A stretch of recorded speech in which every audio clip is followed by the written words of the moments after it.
A very good morning and good evening, everyone. Warm welcome to IFSS. My name is Sunil from Bangalore, and I am a volunteer with Indian Federation of Spiritual Scientists. Today we have a beautiful discussion on topic Karma Yoga to Gnana Yoga by Suresh Kalburgi ji. It's going to be really interesting. Let me quickly invite Shibu, who will be hosting today's session. Hi, Shibu. Good evening. Good morning, Sunil. Good morning, Suresh. Good morning and good evening to everybody. Dear friends, yesterday we had a discussion on 4 agreements, and one of the agreements we discussed was always do our best. And one thing which we mentioned is the best is relative, right? Doing our personal best right now is all we can do, whether it is meditation or anything else. And the important aspect, dear friend, is not to compare with anybody else's best or our own previous best. Just do our best right now. All right, with that, invite our speaker for today, as Sunil just mentioned, Suresh Kalburgi, sir. And he was the host yesterday, and he has hosted other sessions as well. The topic is Karma Yoga to Gnana Yoga. And he's going to talk about embracing a playful approach to create a fulfilling life. I'm very personally very excited to hear about that, because a playful approach to life is something which I'm a big believer of. Really, really interested in this topic. And just a quick intro. Most of you should know Suresh sir because he's hosted sessions. But if for anybody who is joining in new today, let me just give you a quick intro of Suresh sir. He's an entrepreneur and is currently the CEO of CTDI India Private Limited. And he's a meditation and a spiritual science trainer and has been a volunteer for PSSM for more than a decade. He also conducts the popular 7-day stillness retreat in Canada at Pyramid Valley International. His vision for life is induce meditation to each and every person wherever he moves. That's also one of the reasons why he is here, to lead us into meditation, to talk about this beautiful topic. Welcome, sir. Good morning. Thank you, Shuri, and thank you, Sunil. A very happy morning and evenings, certainly to all the participants, masters. Thank you. Yeah, so it's very exciting again today to have you on. And, this is a 31st day. It's every day has been different. Every topic and every master who has presented the topic and the wisdom has been different. I think we are all enriched and enlightened from so many dimensions of knowing, right? Knowing about ourselves, knowing about the universe, knowing about a better of mind, a different of mind, a different of universe, a better of the universe. So it's all about knowing, right? It's all about the knowledge. So this is what we're going to speak about it today. How knowledge or awareness, consciousness can make a different of ourselves, right? From what we are and what can it be, or what could it be, or what could it mean for me, right? So that's how we're going to decode this, the Karma Yoga to Gnana Yoga. So today we'll be speaking about how meditation can help us to move away from the mundane, the cause and effect situation, or being a victim situation, to being a joyful creator and a playful fellow being. So let's try to understand this session. So what do you see here, right? So let's understand in the layman's terms, right? What is this karma yoga? What is cause and effect? To get to the next stage, let's try to understand what is this cause and effect in a layman's term, right? So what do you see here in this picture? Can anyone respond or answer? So anyone can unmute and anyone can talk. I just need quick answers and interaction so that we can have a great interactive session. So what do you see in this picture? Seed getting sprouted Yeah, it's a seed getting sprouted, right? So what happens when the seed gets sprouted? What you sow, you will reap. Yeah, whatever you sow, you reap it, right? So if I sow a seed of mango, will you ever get a bitter gourd? Not at all. Not at all, right? So if I sow mangoes, we get only mangoes. So I will not be wondering, what if I get banana? Will you worry anytime? That what if I get banana, or what if I get pomegranate? If I sow bananas, if I sow banana, I'll get banana. If I sow mango, I'll get mango. If I sow any dicot seeds, I'll get a dicot. If I sow a bendi, I get bendi only, seed of bendi, right? So everything is like whatever you sow, so you reap. That's what one of the participants said. And if I sow one seed, right? If I sow one mango seed, will you get just one mango? But too many. Many, right? So it keeps coming. If you sow just one seed, you get a few hundreds or few thousands of it, depending on how long the tree or the plant is. Like if I sow any vegetable crop, it gives you for 3 months to 4 months, it gives the yield, and then comes the next crop. So the seed is nothing but a reflection of a tree. Seed is nothing but a reflection of a plant, right? You can see a tree, and you can realize that it has come from a seed, and you can see that a seed that you can see that it is a tree, a form of a tree again, or a plant again, right? We keep getting time and again, right? So what do you see in this image? So you see some colorful image here, right? What do you see here? You see the thought form. Thoughts are, Yes, thoughts are flowing in the universe and trying to merge together. yes. So that's one way of looking at it. Like say, thoughts are radiating out of a person here, or two persons, and then they are merging together, right? They are intersecting each other also, right? So even the relationship, like just like how we sow the seed and you get the fruit or reap or the seed that you have sown, similarly, even the relationship for that matter, right? So whatever you think of others, whatever the others think of you, they all intersect with each other, and then the resultant force is on. And every person will intuitively know what the other person is thinking. Whether you want it or you don't want it, we all know what they think. Like when you meet a person, right, you naturally feel attracted to a person. When you meet a person, you naturally feel that you have to avoid that person. You fight with that person, or you reject that person, or you feel irritated with that person, or you feel happy about the person, right? Everything is known to us. That's what is the root cause of our behavior also with each other. Like when you get to a kitchen, right? When you enter your home, your mom keeps cooking some food, or your wife, or you can cook some food. So do they have to tell you what is cooking? Do they have to tell you what is cooking? When you enter the kitchen, how will you know? Just by the smell, isn't it? Yeah. Fragrance will let you know, yes, it is getting cooked, or chapati is getting cooked, or puri is coming up, I will be ready for eating it, right? So that's how intuitively we all know what is cooking in each other's mind, right? It's all radiated. Nothing can be hidden. It's all revealed. Just that we don't know why we are behaving like this. We don't know why the relationship is turning like this, because it's all about what we are creating for each other, what we think about each other, what we perceive about each other, right? So everything is, it's a creation of ourselves. What do you see here in this image? Design. Yeah. Design, yes. Go ahead. What else? Some rangoli. Rangoli design. What else? It's filled with all the color. Yes, it's filled with a lot of color. What is the pattern here? What is the image?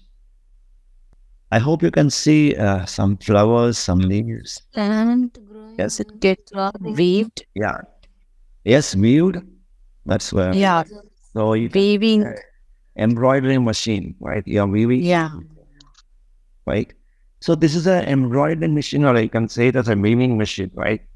So friends, every thread in this weaving machine can be controlled in another, right? If you look at this image, it has a distinct pattern. Like you can see purple, you can see yellow, you can see green, you can see red, you can see white, isn't it? So whatever design you feed into this weaving machine, right? So the weaving machine will pick up the design, and every thread is controlled by this design that we feed, isn't it? So this is exactly how our life pattern also works. Like if I talk about the seed that we are sowing, and if I talk about the relationship that we have, and if I talk about the weaving machine, that is exactly the reflection of our mind, right?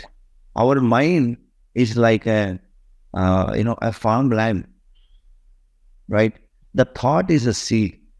Whatever you sow, that is what we reap. Our mind is a farmland, and whatever you sow is what is going to come up. Our mind is a transmitter, and our mind is a receiver. Whatever you transmit is what gets communicated non-verbally also. Whatever others communicate, you receive through your transmitter non-verbally also. Non-verbal communication is more powerful than the verbal communication. And our mind is also like this living machine, which continuously changes the design. And the design itself is our thoughts. The design is our thoughts, what we create. And it is continuously weaving whatever we want, continuously changing the pattern. Nothing can go wrong. There's no mistake in weaving. The machine is very active, very alert. The mind as a weaving machine weaves anything that you want. We get everything that we want to create, right? So, if what you see here in this image, It's all Maya. Accounting being maintained. yeah, what you see in this image, that both image that I've shown, Credit card. That yes, correct. All Maya. Yeah, what else do you see here? balance. Your balance sheet and credit card debts. Accounting. Accounting. So, can anyone volunteer? Like Samvikal Gupta ji, Yeah. You have a bank account. Definitely, yes. So, how old is a bank account? Around 25-year-old. 25 years old. Okay, wow. So, what is the balance in your account as on today? I mean, I don't want you to spell out the numbers, so I don't need to know them. But how is the balance arrived? What is the how does the balance arrived as on today? Like It's all depends upon the debit and credit. Yes, there's nothing but the debit and credit, right? Yeah. However old the account is, the balance as on today in your account is nothing but the sum total of all the transactions you have done from the time you have opened the account till this moment, right? Yeah. If you will not take out anything, it will keep accumulating. Yes. So, whatever it is, whether you accumulate or whether you don't accumulate, but the balance as on today is nothing but the sum total of all the transactions you have done, isn't it? Yeah. Do we all agree? So when the bank person will not tell you that, I choda by just 1 rupee, or 1 paisa, no, just leave it, no. If you tell the bank account manager or bank manager, then they say, no, sir, even 1 paisa is accounted. Every rupee is accounted, sir. I cannot limit its account. It's reality. And we cannot ignore. Everything has to be accounted for. Right? So we all know this phenomena, right? So friends, this is how our life is, right? Anything and everything that we sow, anything and everything that we think, anything and that we create for ourselves is all recorded. It's all a debit and credit.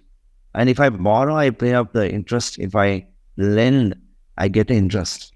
It grows, or it multiplies, or it expands, right? Everything is nothing but a cause and effect, and nothing is escaping out of this loop. This is called the cause and effect theory, the understanding the karmic, way of living, right? And going a step ahead, right? You can see this image, right? So you have, just for the sake of understanding how the karmic cycle works, right? We had three phases of the karma, right? Three steps in our karmic cause and effect theory, or three type of situations that we all get into, right?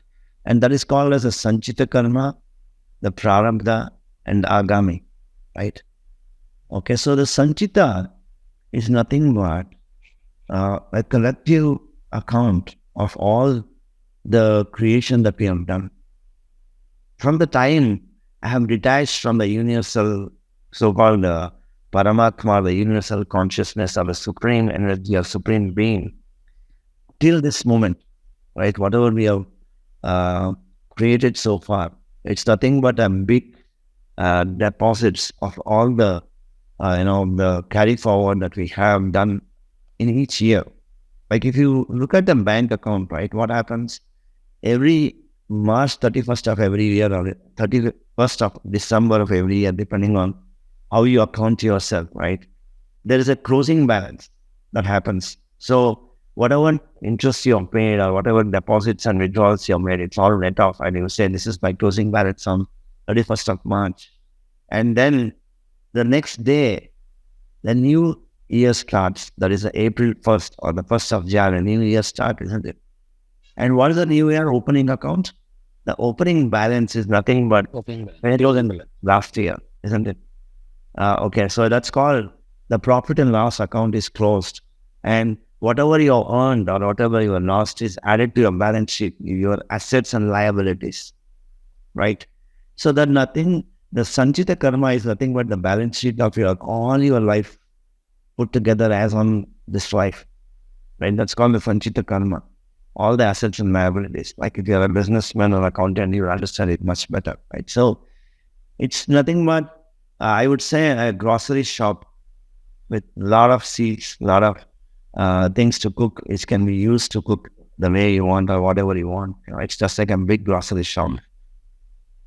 Grown from Not an annual cycle. Yeah, it's an It is not an annual cycle. It is a kind of life cycle for each. Yeah.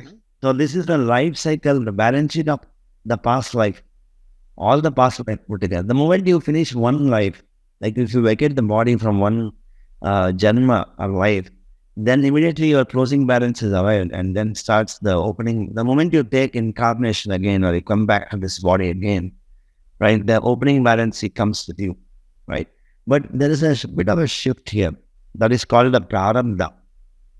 Prarabdha, why I mentioned the word, the grocery shop is like, if you go to your kitchen, right, anyone's kitchen, you have a lot of grocery, you may have a lot of vegetables, you will have a lot of butter, ghee, oil, anything like that. A lot of stock is there.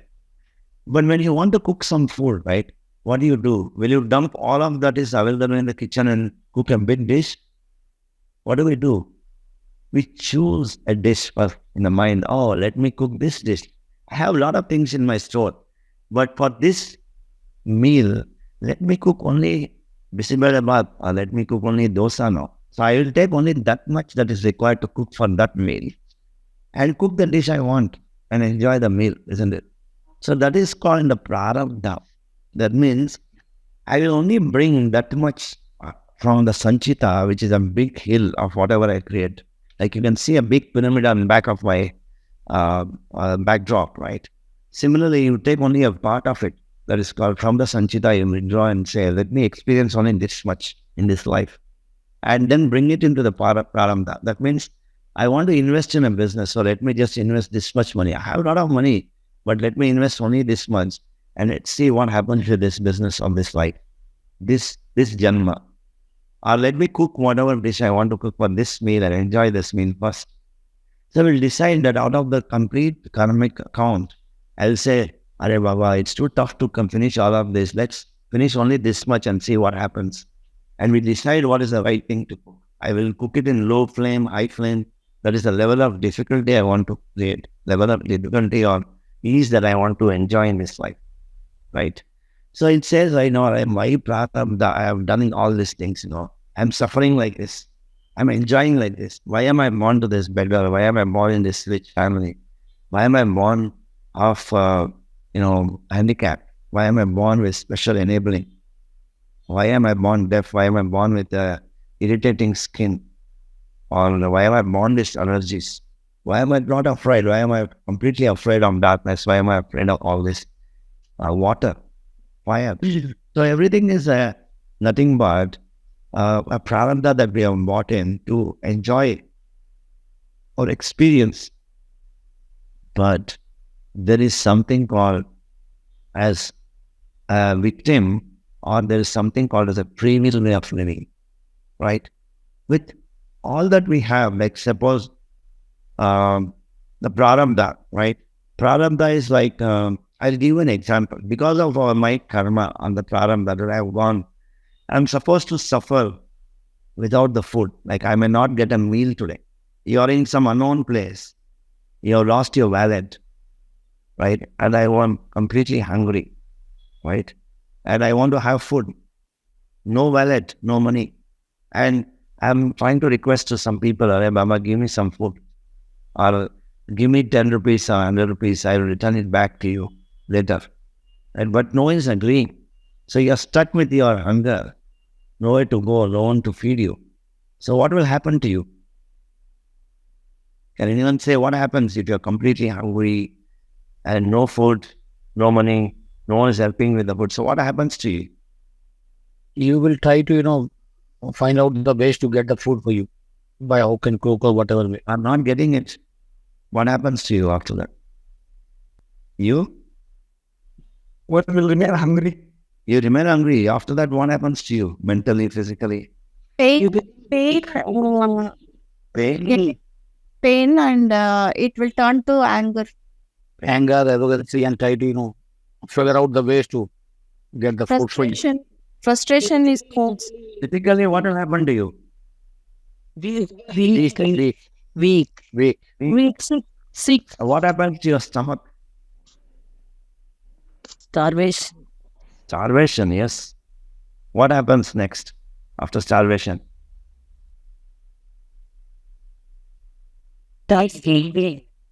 Sorry? starts grumbling, Grumbling. nirvana. You started feeling weak, right? You may get gastric or ulcer, anything like that, right? That's what we all create or think, right? So I want to ask, has anyone done fasting here? Yes, many times. Yeah. Many times. So how many of you have done 24-hour fasting? Many of you? Yes. So suppose someone wants to feed you or someone asks you to eat food when you are fasting, what will you say? We refuse. You refuse. So, and then anyone wants you to cook the food like you have been regularly cooking the meal. So what happens? Are you tell me whatever you want, I'll cook it, Mama, but don't force me to eat. Right. Sir, excuse me, sir. The fasting leads to detoxification of our body. Yes, that's right. So how do you feel when you say you Light, are going to very light, very light, very light. and you can work the whole day, but you don't feel the weak when it's fatigue. Right. So it's nothing but it's the same state. The same state. Both are empty stomachs. Okay, you wanted to have food, your stomach is empty, but you starve and you get weak, you get frustrated, you get angry. But the same state of body, that is empty stomach again, but you say to yourself that I'm going to fast now. Right? What happens? You feel light, you feel rejuvenated, you feel relaxed, you feel detoxified. You feel light, isn't it? Both are same. Yes. So what happens? Just in this State of mind. when you switch it on, become energized. When you switch it off, the energy drains. Both are empty stomach, but the mind is completely 180 degrees opposite. It's a phase shift. One is thinking dark, one is thinking completely light. Fasting is an opportunity. It's like fasting is charming. Whatever way you want to switch to, right? So why I'm giving you this example, friends, out of any situation, you have a choice. that is called as a free will. And that free will decides what is the resultant out of that karmic experience that you are going through. Either you can suffer with that fasting or the starving or an empty stomach, or you can say it's an opportunity for me to detox, it's an opportunity for me to do fasting. And tell your body, Baba, I am fasting now, don't trouble me. So the stomach, the so-called the thermal plant, will not generate the heat. The acids are not generated. It's called the body is called as the slave of the mind, right? So it doesn't generate the gastric juices in the stomach. It remains calm. It's like eating an ice cream. You feel like you have eaten a polo mint. Becomes cool. And that decides the agami karma. Agami is nothing but your free will in conjunction to the prarabdha that has you got for this life to enjoy. Right? Agami is nothing but the resultant that is what did you do with the transaction? What did you do with the business? Whether you lost, you failed, you gained, or you neutralized it, you did good out of it, you did bad out of it, out of your situation. Like at any given point of time, like you're sitting here, you can have a choice to look ahead, to look back, to look to the right, to look to the left. You can look up or look down, you sit down and stand up. You have so many choices at any given point of time for any given situation.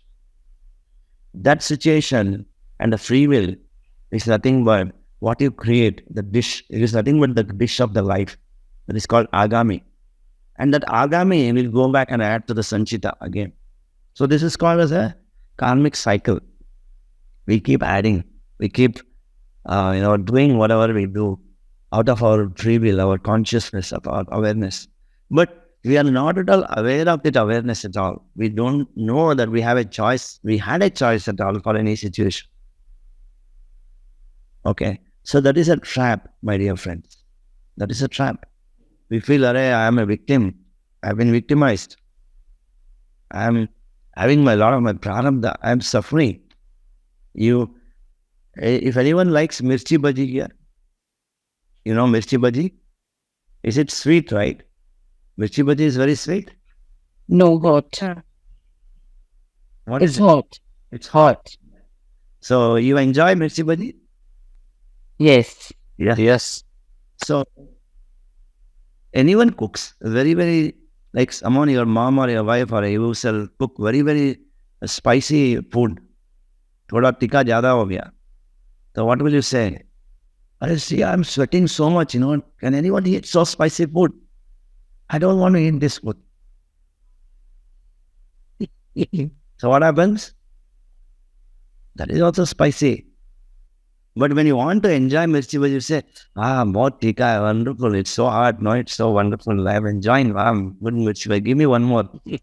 But anyone cooks this very spicy, then you will say, start blaming. How can I eat? See, I'm sweating. Everywhere it's the dhuan nikal raha hai. So it's just a choice. Right? It's just a perception to what you can do with that same situation. A choice, you enjoy. You reject, you suffer. It's the same situation. So, I'm just want to explain you a very layman's way as to what actually this karmic account is. Like, what is that I can do? Why is it happening like this to me? It's nothing but a free will. Every situation we are introspecting, every situation we are confronting or we are accepting, it's all our choice. So, friends, coming to the next stage of what is this decoding of karma. Do you all look the same? Each one of you, like if you all turn on your videos for a moment, right? Or whoever has turned on, if you look at each other, do you all look same? No. No, right? So the hairs, the size, the shape, the colors, the color of your eyes, the color of the hair, the color of the skin, the shape of your fingers, from the top of your head to the tip of the toe. Each one of us are unique. But we are all the same. Everyone is the same. That means we are all the soul beings. We all have the equal potential to create whatever we want. We are the same, but we are completely unique. That's a paradox. Each one of us look different. Every cell that is clinging to your body is unique. the color, every color is different. The body color, the shape, the hairs, the ears, the nose, the legs, the length, the height, weight, everything is different, isn't it? So why is that so? So the moment we are born, friends, depending on the prarabdha that I said, right, we are downloaded some things from this lifetime, right? Like when you buy a phone, right? What happens when you buy an Android phone or iOS phone or a computer? It has something called as a pre-programmed software, isn't it? When you switch on the mobile phone, it behaves the same way. When you turn it on, like an Android version 1.0.01, right? Till that version is remaining, the phone will only give that many apps. It behaves the same way. It cannot give you any other application, right? The same application is shown on every time, right? And the same way, we all have a chip inside us that is called the DNA. The DNA is there in every cell that in our body that has. We have trillions of cells in our body. They can say 90 to 120 trillion of cells we have in our body, right? And that DNA carries the blueprint of the star of the karma we have got. And based on that print, the software that we have downloaded in the DNA, every beat, heartbeat, every breath, and every cell in the body changes its pattern, right? Until a new version of Android is released, the phone is still the same. And the manufacturer will say that, okay, you go with this new version. Now there's a lot of bugs are fixed now. A lot of new features are added. So suddenly the phone starts behaving differently. So friends, we all behave the way we are, the strengths, the weaknesses, the body behavior, the heartbeat, okay, the digestion pattern, the metabolic things, the excitation, everything is based on the DNA, the software that we have bought for this life. And from that software, what are our thoughts doing? What is our free will doing? That is called DNA programming, DNA coding. If I want to change my genes, I will change my first thought process. If I want to change my genetic order, I will change my thoughts. So there is a great master called, Bruce Lipton, right? So he has written a book called Belief, the biology of belief, right? He is a cellular biologist, right? He has studied how a cell behaves and what is the role of consciousness, what is the role of our free will in this. There's nothing called genetic order, that's what he says. There's no genes. Genes comes later. The DNA comes first. And before the DNA, the free will comes first. The consciousness comes first. Right? So the genetic order can be changed. The body behavior can be changed with the same situation. Right? So friends, whatever we bring is all completely recorded. How many breath patterns, how many breath cycles that we have to breathe in this life is also recorded. How do I behave to this situation that is recorded in this software of the DNA? And the DNA, recently discovered by the science, it has huge storage. It has whatever you can call, terabytes of data that can be stored. Not even gigabytes, terabytes. It's multiples of terabytes that can be stored in one single strand of DNA. One single strand of DNA has so much of memory. And we can think of, unlimited storage of all the cells put together.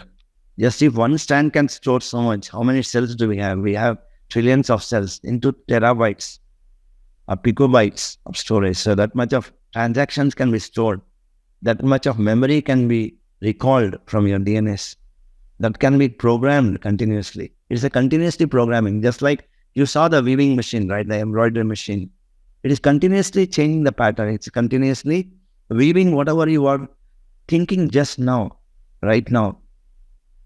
It's so instant. It's so catching up.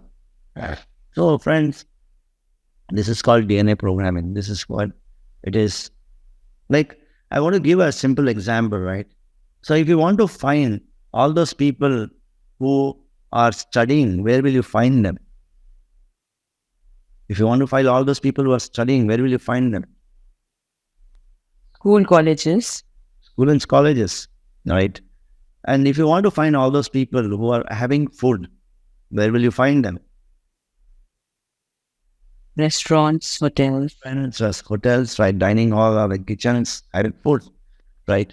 So if you want to find all those deceased people, where will you find them? Hospitals. Yeah, Hospitals. hospitals, right? So when you ask a person in a hospital, why do you come here?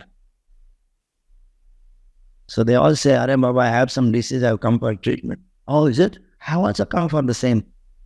If you go and ask in a restaurant, why are you all come here? They say, I have come here to have food. Is it? I come here to have food. Oh, it's surprise. Is it a surprise? No. So, friends, why do we land up in a situation? Whom do we meet? What do we do? Everything is a perfect creation. Why does the rain perfectly come and rain on my top of my building? Why does the waves, it evaporates from so many parts of the area, right? A lot of geographies, it evaporates. It all becomes a dark cloud. It comes and rains perfectly on a particular land or a geography. It rains there. Everyone has rained in a hospital because everyone has thought about disease. Everyone has rained into a restaurant because everyone wanted to have food. And a person having a pizza will perfectly only go and look for a pizza or wherever there's pizza. He will not, just next door there is a dosa or idli or chapati. They won't end up there. They want to go and search for a pizza. They will have pizza. Right?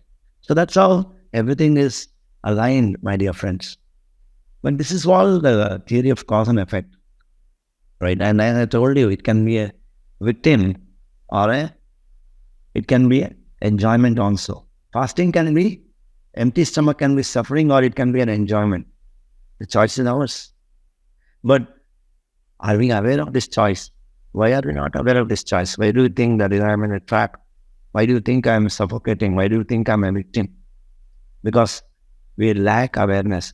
We lack the consciousness. We are not aware that we have the whole reserve bank in our hand. The control, I can do anything that I want. So, friends, let's understand what happens with a simple meditation, right? How can meditation lead to Gnana, and how can Gnana lead to a free life, right? So, friends, what do we do in meditation? First thing first, our great Patriji says, through meditation, you will get the fourth monkey. You all know the three monkeys of Gandhiji? Can anyone say? You all know the three monkeys, right? So what are these three monkeys? Don't see bad, don't speak bad, and don't do bad. Don't speak, don't see, and don't listen. Yeah. Don't go. Then in meditation, you will get one wonderful, the fourth monkey. Don't think, which is not required. Right? So if you get this monkey, then the three monkeys are free. You will get it very easily. Don't think what you don't want to think. Then automatically, the Vak Shuddhi comes. First comes the Manas Shuddhi. Okay? Manas Shuddhi means you will clean up your mind. That means you have a big farm called the mind. And you clean up. Then what you do is you sow the seed that you want with your free will. Then automatically, that means whenever you want to speak something, you will be aware what to speak, what not to speak. You want to see something, you will know what to see, what not to see. When you have to listen to something, you will know what to listen, what not to listen. Right? This is called Trikarna Shuddhi, Manasa, Vacha, Karmana. So you get the fourth monkey. The moment you get the fourth monkey, it's very easy to tame the three monkeys. Okay? So then comes the real play of consciousness. Then comes the real play of awareness. So rather than thinking, I should not listen, then we'll say, I know what to listen. I know what to listen, what not to listen. I know what to speak. I know what. Before even you can utter, you know why you are speaking, what you are speaking, how much to speak, what to speak, whom to speak, where to speak. Right? Before even you put your first step forward, you know where to put your step. Whether I want to put forward or backward, right or left, up or down. Right? So this is called the Trikarna Shuddhi. Meditation gives us Trikarna Shuddhi, right? And with that comes Gnana. That means the Trikarna Shuddhi can only come by knowledge alone. So Dhyana in the Gnana, Gnana in the Mukhi. That means through meditation with that consciousness or knowledge, and then with knowledge and consciousness, we get liberated. Right? That is what. And then what happens? There is also, a lot of things that we do to reduce the karmic accounts, right? Meditation, teaching meditation, conscious living, enjoying every moment, right? Meditation is like lighting up one lamp. And before the lamp can get over, how many lights can we light? We can light up. Like if I have a candle, you are a candle. Before you drain down, you die down, how many candles can you light up? Hundreds and thousands of candles you can light up. So the intensity of the light will magnify, increase tremendously. Even if that one candle dies down, it doesn't matter. You lit up thousands of candles. Now the light is much higher, the channeling is much higher, right? The consciousness is that, right? The more it expands, the more it gets brighter. And then with that, we get a lot of qualities that is called acceptance. Like I was talking about the fasting. You get a sense of acceptance. Okay, Baba, I am empty stomach now. So should I suffer or should I enjoy? First thing you are accepted that, yes, I'm going to be empty now. No food, no one to give me food, no money, I cannot buy food. So I'm accepted. Then what? Then comes the adaptation. You will adapt to the situation, right? So adapting yourself, that means, you will know what to do next. I have a choice, right? And I can sail through my life. Either I can keep gripping or I can say, it's a great gift, an opportunity for me to learn. I have an irritating person, I can say, he's teaching me tolerance, he's teaching me patience, he's teaching me how to behave, how to correct myself, how to think a different of minds. So he's giving all the teachings. So all the benefits are for me, but all the losses for him. We keep blaming, but we cannot thank him because we don't want to accept the teaching coming out of the situation. An irritating person gives a lot of learnings. So when we get Gnana, then we know, this person is a great guru. He has taught me how to manage this, how to manage a person like this, how to manage a situation, how to learn tolerance, how to get patience. He has given me a lot of patience. So thank you, Baba, you are my guru. So this is sailing through situation, sailing through life. Immune to difficulties, right? So I'll talk a bit more about it in a couple of more images.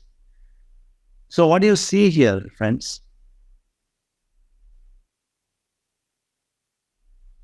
You see, this is called green gram, right?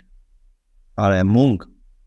We saw that if I have a seed and if I sow, then we get a fruit or a tree as based on the seed that we sow, right? And if I look at this image, what do we see here? The bean. Yeah.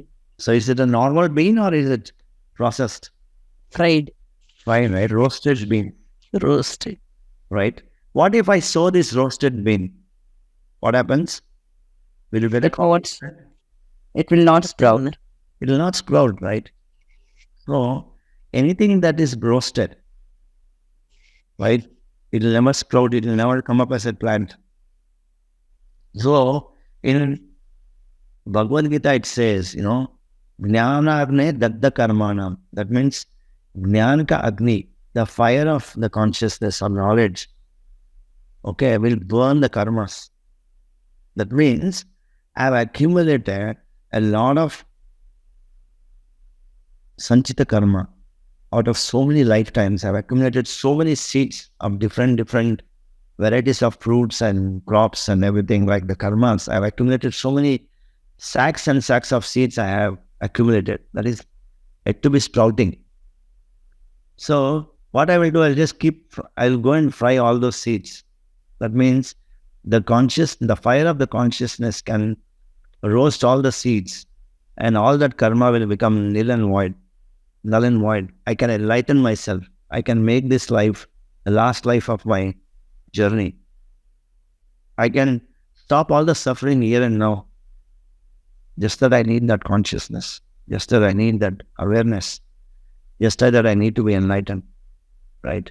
So the consciousness, the awareness is a fire which we get from meditation. From meditation, we get that consciousness, the awareness of what to speak, what not to speak, how to behave, how not to behave, whom to meet, whom not to meet, what to eat, what not to eat, what to see, what not to see. That awareness itself will burn all the karmas. That is called enlightenment. Okay, that actually fries all and roasts all the seeds, and then there's no more the cause and effect behavior that we get into. Right?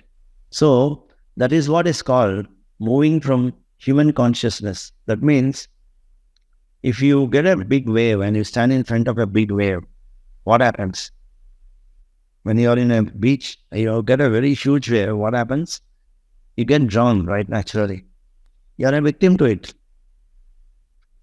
And when you get rain, right, we get wet, we get drenched completely, right? And we feel frustrated also. We feel that I am a victim, everyone is blaming me. Why am I getting all this trouble to myself? Why am I always like this? Why am everyone talking to me like this? Why am I victimized always? Krishna consciousness is something, is like, can you see this person? There's a wave again, but he's in a boat, right? However big the wave is, however small the wave is, he's in the boat. Then he say, wow, it's so nice to be on top of the wave. Then the wave comes down, oh, I'm coming down. Oh, it's so thrilling and enjoying. The same wave. The boat is nothing but the boat of consciousness. The boat is the knowledge that we get from meditation. The boat is awareness. When you are in the awareness, vegetable is enjoyable, the spice is enjoyable. Rain can be enjoyed. You feel, I want to dance in the rain. Or you can hold an umbrella. The umbrella is a consciousness. You will not change the rain. You will not say, okay, Baba, rain, you stop here. Don't rain now. Why are you raining? No. I say, rain is nature. A person speaking or irritating is a nature. It is his nature. I can hold an umbrella. I can still walk through the rain. I can enjoy the waves. I just need to sit in the boat. I can be on top of the wave. Or I can be at the bottom of the wave. But I'll never be in the water. I will not get drowned anymore. That is called consciousness. Krishna all the time knew that he is only come here to act and play his role. Like if you look at a movie actor, right? The movie actor knows the moment he gets on a stage, he knows he has to just deliver the best dialogue as if it is real, as if he's dying, as if he's flying, as if he's beating one person or he's getting beaten up. He knows, I'm just acting, Baba. I just want to make the best act, best throw of my dialogue, best. I'll give the best to the scene. The moment you get out of the theater or the stage, you know, that was just, you are a villain, I'm a hero, she's a heroine, we're fighting, let's go and have some coffee. So we know Krishna consciousness is nothing but every walk of the life, every moment of the life. I know, yes, I'm acting as a mom, I'm acting as a mother-in-law, I'm acting as a daughter, I'm acting as a sister, I'm acting as a boss. And later it's just an act, we're all the same, come, let's go have some coffee. Right? So that is called acting on the stage, friends. So the human consciousness comes particularly when we are not aware. The Krishna consciousness is nothing but, it's called Leela. That's called the playful way of living. You know a child, right? A kid. Why do we call kids as gods? Because they are all in the godly consciousness. The mom would have beaten the child black and blue if he has done some mischief, right? It would have even broken a bone also for some children, for angry parents, right? But whatever it is, the next moment the child wants to sit in the lap of the mom and have food and enjoy. That is called Sthita Pragnata, being in awareness, forgetting and do best out of the moment. It can laugh at a moment, it can cry in a moment, right? That's flow. Like the river is never the same. It's always flowing. It's never stagnant. Stagnancy creates a lot of problems, right?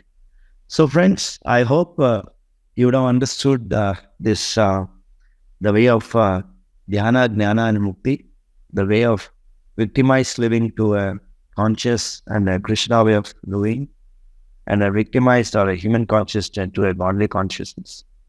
Okay. So with that, I want to open up.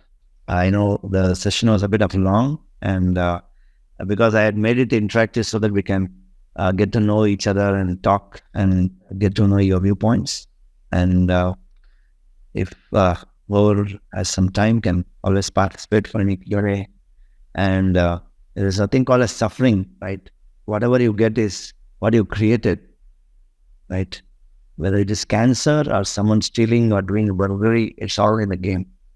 Just accept it. It's part of my creation. I have cooked this dish. Acceptance is what we get through consciousness. And acting playfully, enjoying the journey, and delivering the best dialogues of whatever we are doing, right?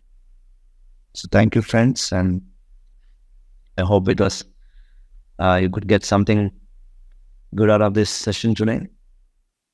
Thank you so much, sir. I mean, this is definitely fitting to be one of the final sessions of this program, right?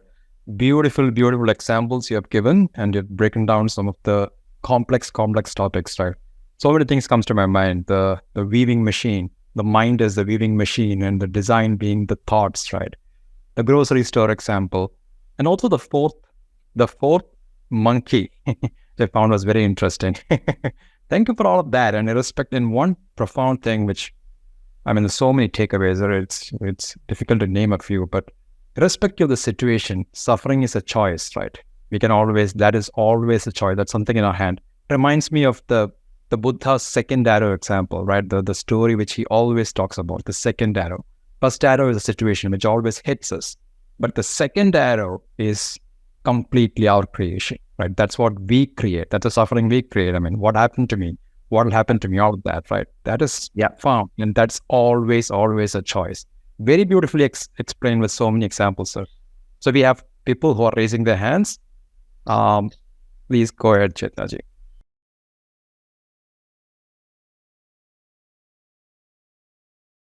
Whenever I'm sitting for meditation, like there are a lot of thoughts running helter-skelter in my mind. So that is what, whether I'm doing it perfectly or not doing, and how do I bring it myself to a better state of meditating. So Chetnaji, that's pretty natural. Like, when you wear a white cloth, white dress, and go around a polluted city in a two-wheeler, right? What happens to your white shirt, white dress? It's getting dirty, right? It accumulates of dust.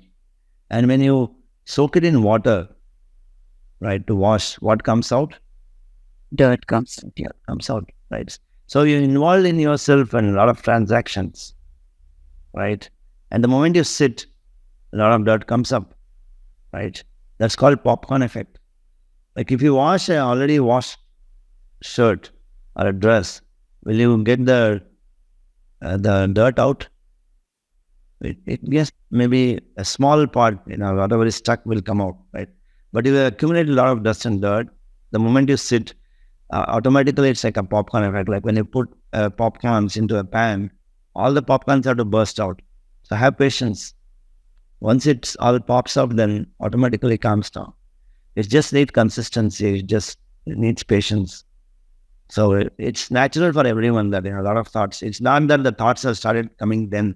It's that you have started realizing that you already have so many thoughts. It's like putting a screen in front of the projector. The projector is showing a lot of movies. Just that you don't have a screen. But when you close your eyes, that's a screen you put in front of the projector, the mind. And then you start editing, then you don't go with the thoughts. You're cleaning the mind now. So it's natural, so don't worry about it. Just that you consistently meditate, have patience with yourself. So for meditation, I just, you use music or even in silence with myself, or any guided meditation also, anything works. Yeah. And whatever you intuitively feel, just go. Yeah. Thank you. Thank you, Jad. Thank you so much. Thank you. And Thank you. Chetnaji, I would even say give a pat on your back, right? Because now you are aware of the thoughts, as Suresh has mentioned. Because your awareness levels are going up, which is why you are seeing the thoughts. We are aware of the thoughts, which is a great thing. Right. Thank you so much, sir. Thank you. How do we need to get the balance and that acceptance? Because it's kind of momentarily when you're losing something or gaining something, it becomes very unstable mindset. And when your conscious level is going on slowly, after some time, you start accepting and cool down and relax.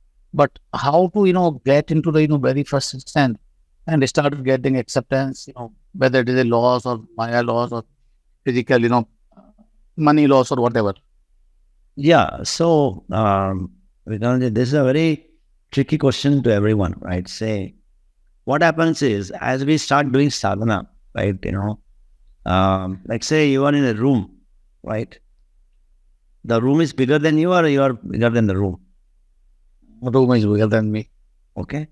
So suppose you go up, climb a nearby hill near your home, right? That's about 500 feet above your home. So what happens? Will your home look smaller than you or bigger than you there? It looks so minute, right? Yeah. So small.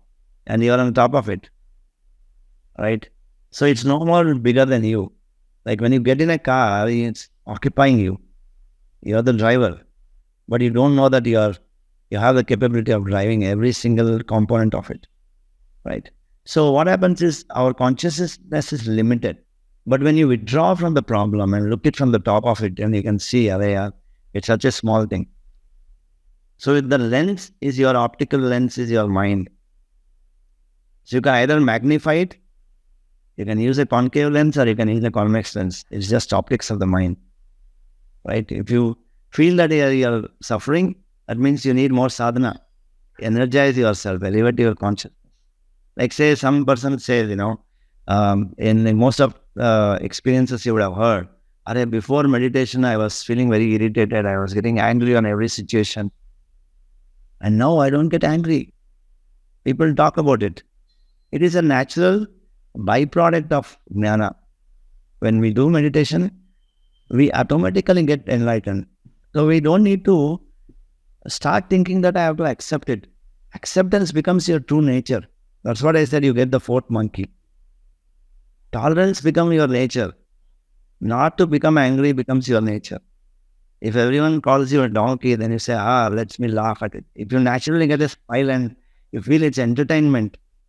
So Patriji says three things, right? First thing comes is enlightenment. Then, the moment we are enlightened, or the moment we become aware, then everything becomes enjoyment. And then everything becomes an enjoyment, then life is an entertainment. Entertainment is like you play your role, you deliver a dialogue. Everything is entertainment. So the three E's.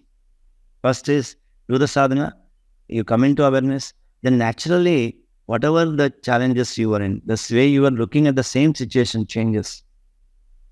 Like you have a very big kada of oil, right?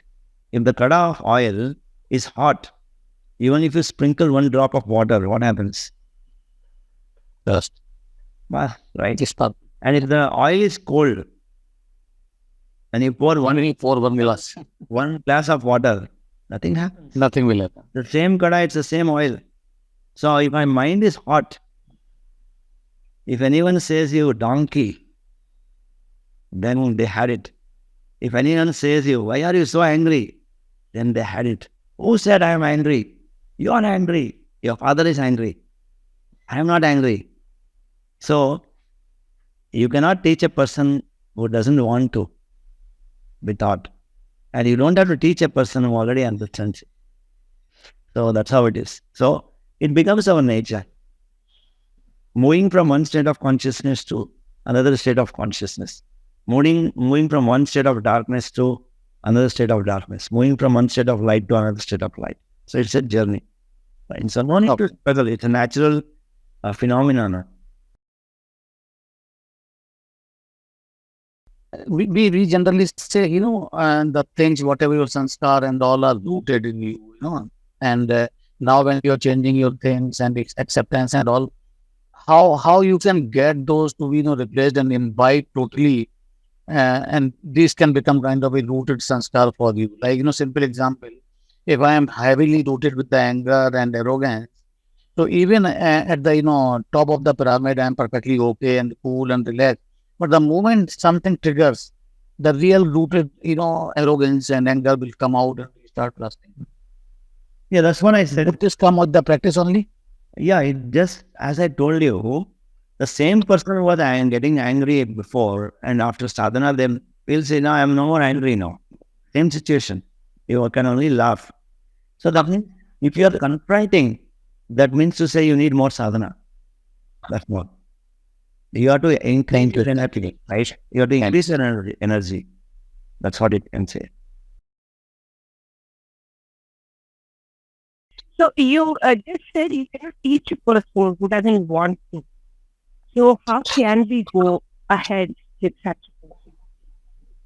Now, basically, see, my act is only to go ahead and teach, right? Like a farmer sows lot of seeds, Yeah. right? Will he be worried that one seed will not sprout? Not it. His act is only to go and sow the seed, that's all. Right. Thank Whenever the time is conducive, it will automatically sprout and it will become a big tree. Okay. So the farmer's job is only to sow the seeds, that's all. So we go and teach. When we meet with injustice, whether somebody shouts at you or without any reason, or when you meet with an accident because of somebody's fault. So that time, actually going into that acceptance stage becomes very, very difficult. And or at least awareness of this thoughts that we need to accept becomes very difficult. I'm sure you will say more sadhana is required, and I agree. But anything you would like to add on this? Sorry. Yeah, actually, that's a very important point, Navnathji. We all get into that confrontation mode or resistance mode, right? But, anyone that or everyone that comes in our life is nothing but they are coming here to serve our purpose, right? That means you go and sit in a restaurant, the waiter will take an order and you order a dish, right? And you have a forgetfulness. You have ordered a paratha and you have forgotten that server will come and serve you paratha. Then you start yelling on him, I ordered puri, how did you get paratha? Then he says, no, sir, see, I have written it down. You might have forgotten. See, I have written paratha. Ask your friends. I only come and serve you paratha. That's all. So, that's all.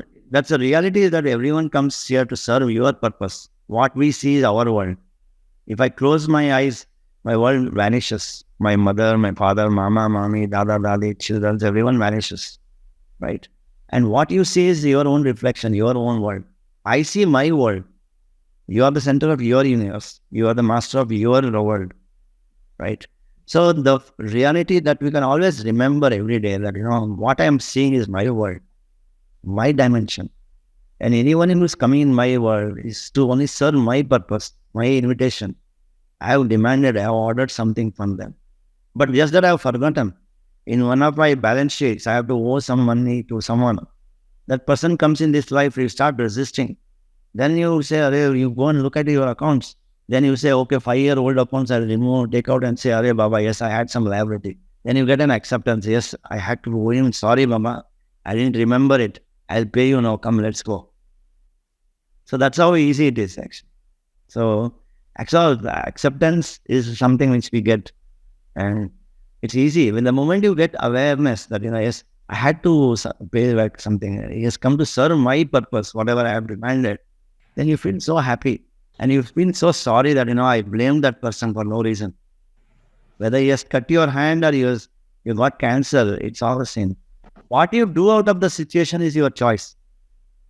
Like, if you go and donate 1,000 rupees in Tirupati Balaji, you feel happy. But if someone pickpockets your 1,000 rupees, you feel cursing that person. Instead, you can just write a chit and put it in hundi and say, Arey, Tirupati Balaji, take this 1,000 rupees. That's all. Just that you have come in a different form and taken that 1,000 rupees, that's all. How you see it?